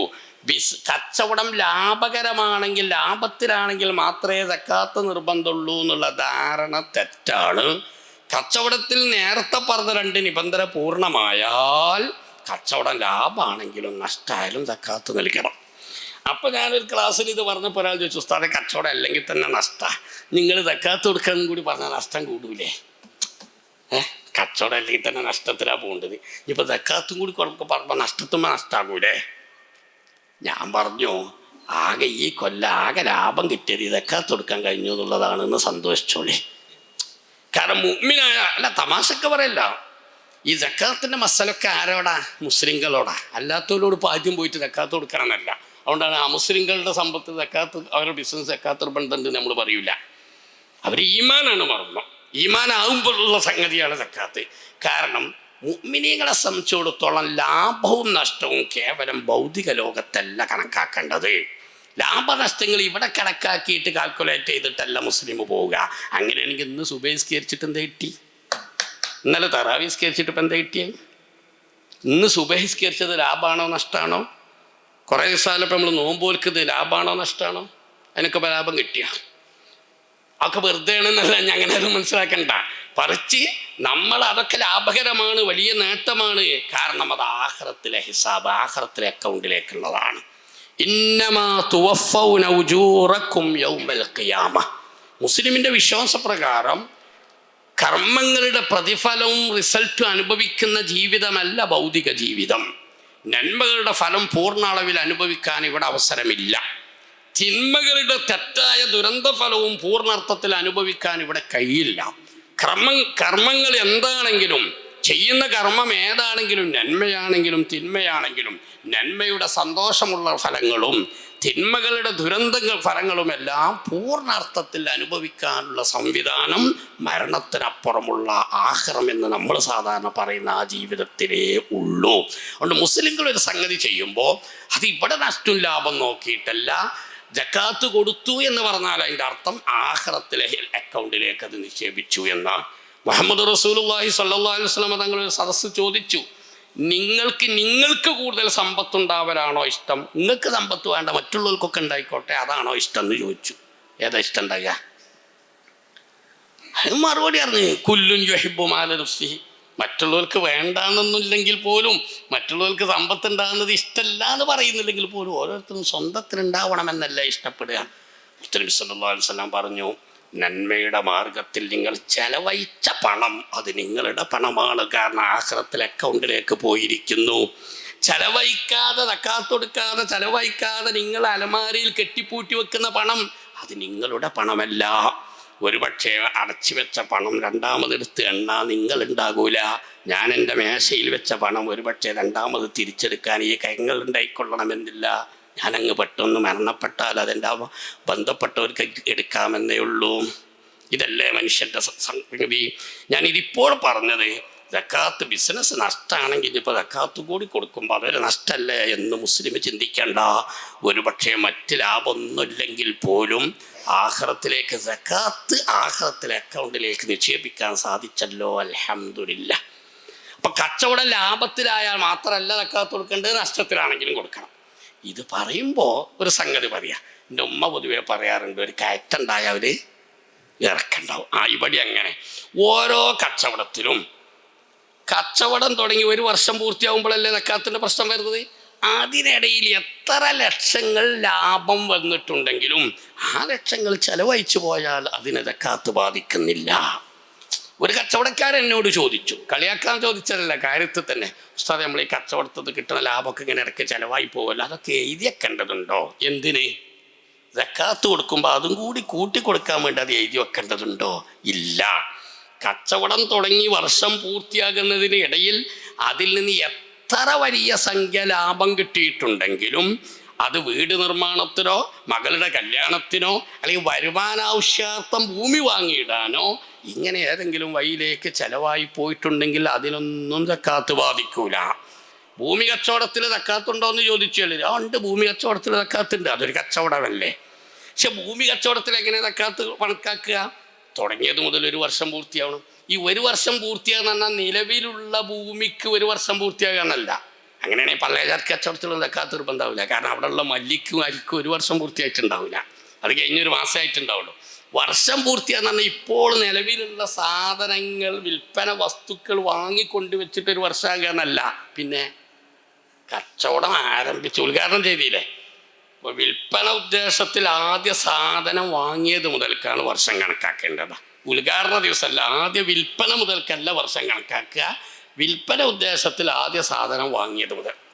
അപ്പോൾ ഒരാൾ കുറച്ച് പറമ്പച്ചവടം തുടങ്ങാൻ എത്തി, വിൽപ്പന എന്ന ഉദ്ദേശത്തിൽ ആദ്യം ഒരു ഭൂമി വാങ്ങിയിട്ട് ഒരിടത്ത് അവൻ്റെ ഭൂമി കച്ചവടം അന്ന് തുടങ്ങി. അതൊരു മുഹറം 1 ഞാൻ സങ്കല്പിക്കുന്നത്. പിന്നെ ആ ഭൂമി അല്പം വിറ്റിട്ടുണ്ടാവും, പിന്നെ വേറൊരു ഭൂമി വാങ്ങണേ, പിന്നെ വെക്കണേ, അങ്ങനെ അടുത്ത മുഹറം 1 വർഷം പൂർത്തിയാകുക. ഇതിനിടയിൽ ചിലപ്പോൾ ആദ്യത്തെ 1 മാസത്തിനുള്ളിൽ തന്നെ വാങ്ങിയ ഭൂമി വലിയ ലക്ഷങ്ങൾ ലാഭത്തിന് വിറ്റുപോയിട്ടുണ്ടാകും. ആ ലക്ഷങ്ങളെ കൊണ്ടാണ് മോളെ കല്യാണം നടത്തിയത്, ആ ലക്ഷങ്ങൾ കൊണ്ടാണ് വീട് മുകളിലേക്ക് എടുത്തത്. പ്രശ്നമല്ല, അതിലൊന്നും സക്കാത്ത് നിർബന്ധമല്ല. ഇപ്പം ഇടക്കാലത്ത് ഓരോ വർഷത്തിൻ്റെ ഇടയിൽ എത്ര വലിയ സംഖ്യ ലാഭമായി ലഭിച്ചിട്ടുണ്ടെങ്കിലും അത് പണമായി സൂക്ഷിച്ചു വെക്കുമ്പോൾ പണത്തിൻ്റെ സക്കാത്ത് അതിൽ വരും. ഞാൻ പറഞ്ഞത് അത് നമ്മുടെ ആവശ്യങ്ങൾക്ക് ചെലവഴിച്ചു പോയിട്ടുണ്ടെങ്കിൽ അതിലൊന്നും സക്കാത്ത് വരില്ല. ഇതൊന്ന് മനസ്സിലാക്കിയാൽ മറ്റു കുറച്ച് കേൾക്കാൻ രസമുണ്ടാകും. മറ്റേ നമ്മൾ കേട്ടപ്പോൾ ബേജാറായി. അത് ശരി, അപ്പോൾ ശരി, അവർ കയറ്റുണ്ട്, ഒരു ഇറക്കമുണ്ട്. വർഷം പൂർത്തിയാകുമ്പോൾ നിലവിലുണ്ടെങ്കിൽ അതിനനുസരിച്ച് സക്കാത്ത് കൊടുക്കണം. കട ഉണ്ടെങ്കിലും ഇല്ലെങ്കിലും, ലാഭമാണെങ്കിലും അല്ലെങ്കിലും കൊടുക്കണം. അതിൻ്റെ ഇടയിൽ എത്ര ലക്ഷങ്ങൾ ലാഭം കിട്ടിക്കണമെങ്കിലും അത് നമുക്ക് ചിലവാക്കാം. സക്കാത്ത് കൊടുക്കാൻ വേണ്ടി മാറ്റിയേക്കേണ്ട കാര്യമില്ല. അത് ചിലവഴിച്ചു പോയിട്ടുണ്ടെങ്കിൽ അതിൽ സക്കാത്ത് നിർബന്ധവുമില്ല. അപ്പം കച്ചവടക്കാർ ലാഭമാണെങ്കിലേ സക്കാത്ത് നിർബന്ധമുള്ളൂ എന്ന ധാരണ ശരിയല്ല എന്ന് അറിയിക്കുന്നു. ലാഭമാണെങ്കിലും നഷ്ടമാണെങ്കിലും സക്കാത്ത് കൊടുക്കണം. ഇനി കച്ചവടത്തിൽ കടങ്ങളൊക്കെ നമ്മൾ കൊടുത്തു വീട്ടാനുള്ള കടങ്ങളൊക്കെ കീച്ചിട്ട് ബാക്കിയുള്ളതിൻ്റെ 2.5% സക്കാത്ത് എന്ന ധാരണയും ശരിയല്ല. 1 കോടിയുടെ ആസ്തി ഇപ്പം നിലവിൽ കച്ചവടത്തിന് വർഷം പൂർത്തിയാകുമ്പോണ്ട് എന്ന് സങ്കല്പിക്കുന്നു. ഇയാൾക്കൊരു പക്ഷേ 50 ലക്ഷവും കടം ബാധ്യതകളുണ്ട്, കൊടുത്തു വീട്ടേണ്ടതാണ്. എന്നാൽ പോലും ആ 50 കീച്ച് ബാക്കിയുള്ള 20 ലക്ഷത്തിൻ്റെ സക്കാത്ത് കൊടുത്താൽ മതിയാകൂല. പിന്നെ എന്ത് ചെയ്യണം? ടോട്ടലിൻ്റെ 2% സക്കാത്ത് കൊടുക്കണം. അല്ലോ, വല്ലാത്തടങ്ങർ തന്നെയാണ്, ചിന്തിക്കേണ്ട. വർഷം പൂർത്തിയാകുന്നതിൻ്റെ ഇടയിൽ ഇതുകൊണ്ട് കടം വീട്ടിൽ പോയിരുന്നെങ്കിൽ പ്രശ്നമല്ല. കാരണം കട അവിടെ ഉണ്ടോ എന്നുള്ളതല്ല കച്ച. ഞാൻ ആദ്യമേ പറഞ്ഞിട്ടുണ്ട്, സമ്പന്നനാണോ ദരിദ്രനാണോ എന്നതല്ല സക്കാത്തിൻ്റെ പ്രശ്നം എന്നത് ഞാൻ ഉണർത്തിയിട്ടുണ്ട്. ചിലർക്ക് ചരക്കുകൾ വാങ്ങിയ വകയിൽ തന്നെ അവിടെ കടബാധ്യത ഉണ്ടാവും. പൊതുവേ ചില വ്യാപാരികളുടെ സ്വഭാവം ഒന്നിച്ച് ചരക്കെടുക്കും, കുറഞ്ഞൊരു സംഖ്യ അവിടെ കൊടുത്തിട്ടുണ്ടാവും, ബാക്കി പിന്നീട് കൊടുക്കുകയായിരിക്കും ചെയ്യുക. ആ കടങ്ങൾ വരെ ഇതിൽ നിന്ന് വെച്ചിട്ട് ബാക്കിയുള്ളതിനല്ല സക്കാത്ത് കൊടുക്കേണ്ടത്. വർഷം പൂർത്തിയാവുന്ന തൊട്ട് തലേ ദിവസമെങ്കിലും ആ കടകൾ ഇത് വിറ്റിട്ട് തീർക്കുകയോ അല്ലെങ്കിൽ ചരക്കുകൾ അതിലേക്ക് ഒഴിവാക്കി വിൽപ്പന നടത്തുകയോ ചെയ്താൽ അത് വരില്ല, അല്ലെങ്കിൽ സക്കാത്ത് കൊടുക്കേണ്ടി വരും. പണം സൂക്ഷിക്കുന്നവരെ മർമ്മേ പറയുന്നുള്ളൂ എന്ന് പറഞ്ഞിട്ടുണ്ട്. പണം സൂക്ഷിക്കുന്നവർ പണത്തിന് സക്കാത്ത് നൽകണം. നഖദിന് സക്കാത്ത് നിർബന്ധമാണ്. അവിടെയും ഈ 2.5% എന്നുള്ളതാണ്. അപ്പോൾ 1 ലക്ഷം രൂപ സൂക്ഷിക്കുന്ന ആൾ 1 വർഷം പൂർത്തിയായാൽ കറൻസി നഖദാണ് എന്ന വിശദീകരണം പ്രകാരം അതിൻ്റെ 2500 രൂപ സക്കാത്ത് നൽകൽ നിർബന്ധമാണ്. 1 വർഷം പണം സൂക്ഷിച്ചു വെച്ചവരുണ്ടെങ്കിൽ ആ പണത്തിനും 2.5% സക്കാത്ത് നൽകണം. ഞാൻ പറഞ്ഞല്ലോ, മർമ്മമേ ഇപ്പോൾ ഞാൻ പറയുന്നുള്ളൂ, ഓരോ അതിൻ്റെ ശാഖാപരമായ കാര്യങ്ങളിലേക്ക് കടക്കുന്നില്ല. പക്ഷേ സമ്പന്നരായ ആളുകൾ, സമ്പന്നർക്ക് മാത്രമല്ല സക്കാത്ത് നിർബന്ധമാകുക, ചിലപ്പോൾ പാവപ്പെട്ടവർക്ക് നിർബന്ധമാവും. ഞാൻ നേരത്തെ പറഞ്ഞു, സക്കാത്ത് നിർബന്ധമുള്ളവർ അത് കൊടുത്തു വീട്ടുന്ന കാര്യത്തിൽ നല്ല ജാഗ്രത പാലിക്കണം. സമ്പന്നരായ ആളുകൾ സക്കാത്തിൻ്റെ അപ്പുറമുള്ള അവരുടെ സാമ്പത്തിക ഫർള് കിഫകളും ഫർള് അതിനായി വരുന്ന ബാധ്യതകളും അവർ ശ്രദ്ധിക്കണം. കാരണം സമ്പത്ത് നൽകിയത് റബ്ബ് പരീക്ഷണത്തിൻ്റെ ഭാഗമാണ്. സക്കാത്തൊക്കെ കൃത്യമായി കൊടുത്തു വീട്ടാതെ പോയ വലിയ പ്രയാസം നമ്മുടെ നാടുകളിൽ വലിയ സങ്കടമായി തോന്നാറുണ്ട്. സക്കാത്ത് കൊടുക്കേണ്ട രൂപം കൂടി ചെറിയ തോതിൽ ഞാൻ എൻ്റെ സംസാരം അവസാനിപ്പിക്കും. ഞാൻ പറഞ്ഞല്ലോ, കച്ചവടക്കാർ നമ്മളിങ്ങനെ ഓരോ ടൗണും നോക്കിയാൽ മുസ്ലിം കച്ചവടക്കാരിൽ നല്ല 1% സക്കാത്ത് നൽകുന്നില്ല. അവരത് ഗൗരവത്തിലെടുക്കുന്നില്ല. അറിയാത്തത് കൊണ്ടാണ്, ഒരുപക്ഷെ അറിയാത്തത് കൊണ്ടായിരിക്കാം, അല്ലെങ്കിൽ അറിഞ്ഞാൽ പ്രയാസമാവും എന്ന് കരുതിയിട്ടും ചില അപ്രിയ സത്യങ്ങളുണ്ടല്ലോ, അതിന് കിട്ടാനുള്ളതല്ല കൊടുക്കാനുള്ളതാണല്ലോ, പിന്നെ കേൾക്കണ്ടെന്ന് മുൻകൂട്ടി തീരുമാനിച്ചത് കൊണ്ടാണോ ഒന്നും അറിയില്ല. പക്ഷേ ഈ സക്കാത്ത് കൊടുത്തു വീട്ടാതിരുന്നാൽ അത് ഈ മരണശേഷവും ഇങ്ങനെ പിന്നാലെ കൂടും. മരണപ്പെട്ടവർ, ഞാൻ ആ കാര്യം കൂടി ഒന്ന് ഉണർത്തുകയാണ്. നമ്മുടെ പ്രിയപ്പെട്ട ആളുകൾ മരണപ്പെട്ടാൽ അവരിൽ മർമ്മമായി ശ്രദ്ധിക്കേണ്ടായി. 2 ദിവസങ്ങൾക്ക് മുമ്പ് ഞാൻ പലയിടത്തും ക്ലാസ് എടുത്തത് തന്നെ അതാ വിഷയം. ഒരാൾ മരണപ്പെട്ടാൽ ഉടനെ ശ്രദ്ധിക്കേണ്ട ചില സംഗതി. അതിലൊന്ന് ഞാൻ ഗൗരവത്തിൽ പറഞ്ഞാൽ, മരിച്ചാൽ ഉടനെ കബറടക്കാൻ കാര്യം ശ്രദ്ധിക്കണം. ദിവസങ്ങളോളം അത് വെച്ചുകൊണ്ട് നീട്ടിവെക്കുന്ന രീതി ശരിയല്ല.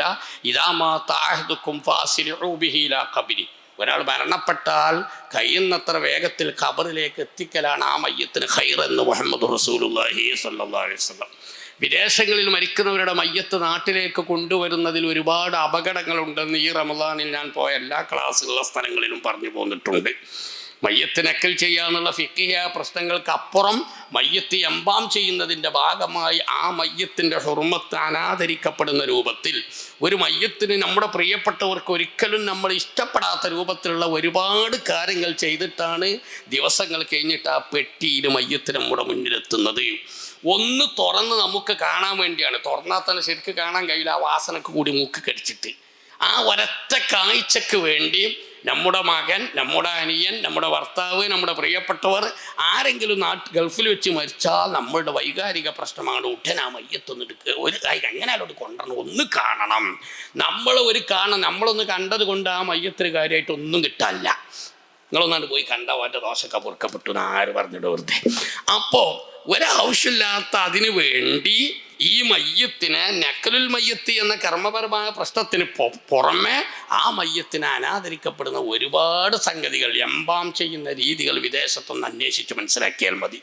അത് ചെയ്തിട്ടാണ് ഈ മയ്യത്തിലേക്ക് വരുന്നത്. അതുകൊണ്ട് മയ്യത്തിനോട് താല്പര്യമുണ്ടെങ്കിൽ, മരണപ്പെട്ട നമ്മുടെ പ്രിയപ്പെട്ടവരുടെ ഗുണമാണ് ആഗ്രഹിക്കുന്നതെങ്കിൽ എത്രയും പെട്ടെന്ന് അവരെ ഖബറടക്കാൻ ആവശ്യമായ സമ്മതികളും രേഖകളും നമ്മൾ തയ്യാറാക്കി കൊടുക്കലും, ഇതെല്ലാം കൂടി ചെയ്തിട്ട് നമ്മളെ മുന്നിലേക്ക് ആ മയ്യത്ത് എത്തിക്കാതിരിക്കലുമായിരിക്കും അവർക്ക് ഖൈർ എന്ന് ഞാൻ പലയിടത്തും പറഞ്ഞു പോകുന്നു. സാന്ദർഭികമായി എൻ്റെ സംസാരത്തിൽ വന്നപ്പോൾ അക്കാര്യം ഓർമ്മപ്പെടുത്തുകയാണ്. മറ്റൊന്ന്, മരണപ്പെട്ടവരോട് ചെയ്യേണ്ട ഏറ്റവും പ്രധാനപ്പെട്ട സംഗതിയാണ് അവരുടെ കടങ്ങൾ വീട്ടുക. ഒരാൾ മരണപ്പെട്ടാൽ അദ്ദേഹത്തിൻ്റെ കടങ്ങളൊക്കെ വീട്ടൽ നിർബന്ധം. മരണപ്പെട്ട വ്യക്തിക്ക് ഭൂമിയായാലും വീടായാലും പണമായാലും സ്വത്ത്, അനന്തര സ്വത്ത് നമ്മൾ പറയും. മരണപ്പെട്ട വ്യക്തിക്ക് അനന്തര സ്വത്ത് ഉണ്ടെങ്കിൽ ആ സ്വത്തിനത്രമുള്ള കടങ്ങൾ വീട്ടൽ അവകാശികൾക്ക് നിർബന്ധം. മരണപ്പെട്ട വ്യക്തിക്ക് സമ്പത്തില്ല, അല്ലെങ്കിൽ സമ്പത്തിലേറെ കടമുണ്ടെങ്കിൽ ആ ഏറെയുള്ളത് അവകാശികളും മക്കളും വീട്ടിൽ നിർബന്ധമൊന്നുമില്ല. മോൻ്റെ കാശ് എടുത്തിട്ട് ഉപ്പാൻ്റെ കടം വീട്ടിൽ നിർബന്ധമൊന്നുമില്ല. എന്നാലും ഉപ്പ സലാമത്തായിക്കോട്ടെ എന്ന് കരുതിയിട്ട് വീട്ടിൽ സുന്നത്ത. ഉപ്പയ്ക്ക് ഭൂമി അനന്തര സ്വത്തുണ്ടെങ്കിൽ കടം വീട്ടിൽ മക്കൾക്ക് നിർബന്ധം. വീട്ടാതിരുന്ന എന്താ ഉണ്ടാകുക? നഫ്സുൽ മുഅ്മിനി മുഅല്ലഖുൻ ബിദൈനി ഹത്താ യുഖ്ളാൻ. സയ്യിദുനാ മുഹമ്മദ് റസൂലുള്ളാഹി സ്വല്ലല്ലാഹു അലൈഹി വസല്ലം പറഞ്ഞു, മരണപ്പെട്ട വ്യക്തിക്ക് കടങ്ങൾ ബാക്കിയുണ്ടെങ്കിൽ ആ കടങ്ങൾ വീട്ടപ്പെടുന്നത് വരെ അദ്ദേഹത്തിൻ്റെ റൂഹ് ആത്മാവിനെ ബന്ധനത്തിലാക്കപ്പെടും, തടഞ്ഞു വെക്കപ്പെടും. മൂമിനായുള്ള ആഖിബത്ത് നന്നായി മൂമിനായുള്ള മരണം വിശദീകരിക്കുന്നില്ല, ഞാനിപ്പോൾ അതിലേക്ക് കടക്കുന്നില്ല. അള്ളാഹു നമുക്കൊക്കെ മരിക്കും, അവസാനം നിശ്ചയിച്ച സമയത്ത് മരിക്കുമ്പോൾ ഹുസ്നുൽ ഖാത്തിമത്ത് നൽകുമാറാവട്ടെ. മൂമിനായി മരിക്കുക എന്നുള്ളത് വലിയ സംഗതിയാണ്. പക്ഷെ മൂമിനായി മരണപ്പെട്ടാൽ പോലും കടബാധ്യതകൾ ബാക്കി നിൽക്കുന്നുണ്ടെങ്കിൽ ആ റൂഹിന് ഗതി കിട്ടൂല, ആ റൂഹിനെ ബന്ധനത്തിലാക്കപ്പെടും. മൂമിനായി മരിച്ച ആളുകളുടെ അർവാഹുകൾക്ക് വലിയ സന്തോഷങ്ങളാണ്, വിശദീകരിക്കുന്നില്ല. മൂമിനായ ഒരാൾ മരണപ്പെട്ടാൽ അദ്ദേഹത്തിൻ്റെ റൂഹ് എത്തേണ്ടിടത്തെത്തും, മൂമിനീങ്ങളുടെ അർവാഹുകളുമായി സംഗമിക്കും. നേരത്തെ മരിച്ചുപോയ മൂമിനീങ്ങളുടെ അർവാഹുകൾ ഇദ്ദേഹത്തോട് ഭൂമിയിലെ കാര്യങ്ങൾ കുശലാന്വേഷണം ചോദിക്കും. എൻ്റെ മോൻ്റെ വർത്താനം എന്താ? കഴിഞ്ഞെല്ലാം മരിച്ച വല്യപ്പുണ്ടാവും. ഇന്നൊരാൾ മരിച്ച അയൽവാസിയാണ് മരിച്ചു ചെല്ലുമ്പോൾ ചോദിക്കും, എൻ്റെ മോൻ്റെ വർത്താനം എന്താ? എൻ്റെ പേരക്കുട്ടിയുടെ വർത്താനം എന്താ? എടാ നമ്മളെ നാട്ടിൽ ഇങ്ങനെ ഒരാളുണ്ടായിരുന്നല്ലോ, അയാൾ വർത്താനം എന്താ പോലും ഇങ്ങനെ ചുറ്റും കൂടിയിട്ടാകും.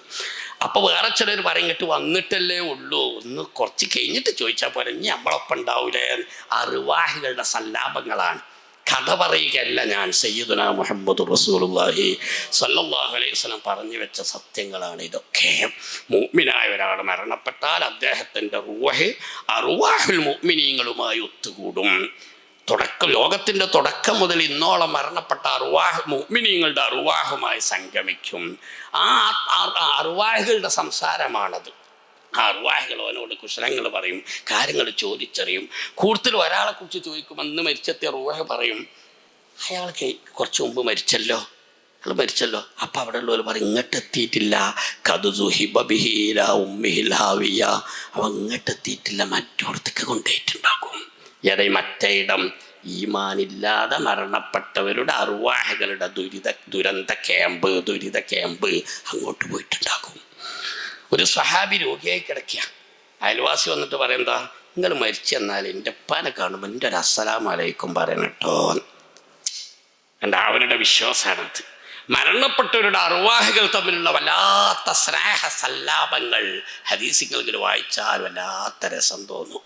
എന്നറിയണോ, മുഅ്മിനായി മരിച്ചാൽ പോലും കടം ബാക്കി നിൽക്കുന്നുവെങ്കിൽ ആ റൂഹിനെ ഈ സന്തോഷ സംഗമത്തിലേക്ക് എത്താൻ കഴിയില്ല. മുഅല്ലഖും ബിദൈനിഹി അയ്യുഹ്ബസു അൻ മഖാമിഹിൽ കരീം. ഈമാനോടുകൂടി മരണപ്പെട്ടവരുടെ റൂഹിനുള്ള ഉന്നത സ്ഥാനങ്ങളിൽ നിന്ന് ഈ റൂഹിനെ തടഞ്ഞു വെക്കപ്പെടും. ബിദൈനിഹി, കടം ബാക്കി നിൽക്കുന്ന കാരണം കൊണ്ട്. ഹത്താ യുഖ്ലാൻഹു, കടം വീട്ടപ്പെടുന്നത് വരെ. മുഹമ്മദുർ റസൂലുള്ളാഹി സ്വല്ലല്ലാഹു അലൈഹി വസല്ലം. കടങ്ങളേതാ? നമുക്കിപ്പോൾ ഒരാൾ മരിച്ചാൽ സ്വഭാവമുണ്ട്, പള്ളിയിൽ കടം പറയും. കടക്ക മൂത്ത മകൻ മുഹമ്മദ് കുട്ടി ഏറ്റെടുത്തു എന്ന് പറയും. പറഞ്ഞോട്ടെ, അതിൻ്റെ വസ്ത്രയിക്കൊന്നും ഞാൻ പോകുന്നില്ല, അതിനും കുഴപ്പമൊന്നുമില്ല. പക്ഷേ ഈ പള്ളിയിൽ ഏറ്റെടുത്ത കട ഏതാ? പലചരക്ക് കടയിൽ ഉപ്പ കൊടുക്കാനുള്ള സംഖ്യ ഉണ്ടാകും. ആരുടെയെങ്കിലും ഒക്കെ കയ്യിൽ നിന്ന് ഉപ്പ കടം വാങ്ങിയ സംഖ്യ ഉണ്ടാവും. അത് ചിലപ്പോൾ മക്കൾ തിരിച്ചു കൊടുക്കും. അത് പള്ളി പറഞ്ഞില്ലെങ്കിലും കൊടുക്കേണ്ടി വരും, കാരണം വാങ്ങാനുള്ളൊരു തിരഞ്ഞു വരും. നിങ്ങൾക്കറിയോ, സത്യത്തിൽ ഒരാൾ മരണപ്പെട്ടു, അയാളുടെ കടങ്ങൾ 2 രൂപത്തിലാണ് ഇസ്ലാമിക ശരീഅത്തുള്ളത്.